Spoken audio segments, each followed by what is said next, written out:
നമസ്കാരം. പ്രധാനമന്ത്രി നരേന്ദ്രമോദിക്ക് ജനങ്ങളുടെ മനസ്സിൽ എന്താണ് സ്ഥാനമെന്ന് ഈ വീഡിയോ കാണുന്നതിലൂടെ മനസ്സിലായി കാണും. ഇത്രത്തോളം ജനങ്ങളുടെ ഉള്ളിൽ ആഴത്തിൽ ഇറങ്ങിയിരിക്കുകയാണ് അദ്ദേഹം. പ്രധാനമന്ത്രിയുടെ കട്ടൗട്ടിന് മുന്നിൽ വന്ന് കാല് തൊട്ട് തൊടണമെങ്കിൽ ജനങ്ങൾ അദ്ദേഹത്തെ ദൈവത്തിന് തുല്യമായിട്ടാണ് കാണുന്നത് എന്നാണ് അർത്ഥം.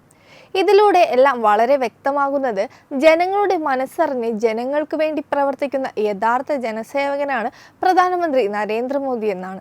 ഇന്ന് ലോകരാജ്യങ്ങൾ പോലും മാറി മാറി പ്രധാനമന്ത്രിയെ പുകഴ്ത്തി രംഗത്തെത്തുമ്പോൾ തന്നെ അറിയാലോ അദ്ദേഹത്തിൻ്റെ മികവ് എത്രത്തോളം ഉണ്ടെന്ന്. ജനങ്ങൾ എത്രത്തോളം സ്നേഹിക്കുന്നുണ്ട് എന്നുള്ളതിൻ്റെ തെളിവ് അദ്ദേഹം പങ്കെടുക്കുന്ന പരിപാടികളിലെല്ലാം അദ്ദേഹത്തെ ഒരു നോക്ക് കാണുവാൻ വേണ്ടി തടിച്ചുകൂടുന്ന ജനങ്ങളെ കണ്ടാൽ തന്നെ മനസ്സിലാവും. മോദി സർക്കാരിൻ്റെ 10 വർഷം കൊണ്ടുണ്ടാക്കിയ വികസനവും ജനങ്ങൾക്ക് വേണ്ടി നടത്തിയ ക്ഷേമ പ്രവർത്തനവും ജനങ്ങളുടെ കണ്ണിൽ പൊടിയിട്ട് വോട്ടുണ്ടാക്കാൻ നടക്കുന്ന ഇത്തിക്കണ്ണികൾ വിചാരിച്ചാൽ മായ്ച്ചു കളയാവുന്നതല്ല. ആ ബോധ്യം നിങ്ങൾക്കുണ്ടായിരുന്നാൽ വളരെ നല്ലതാണ്.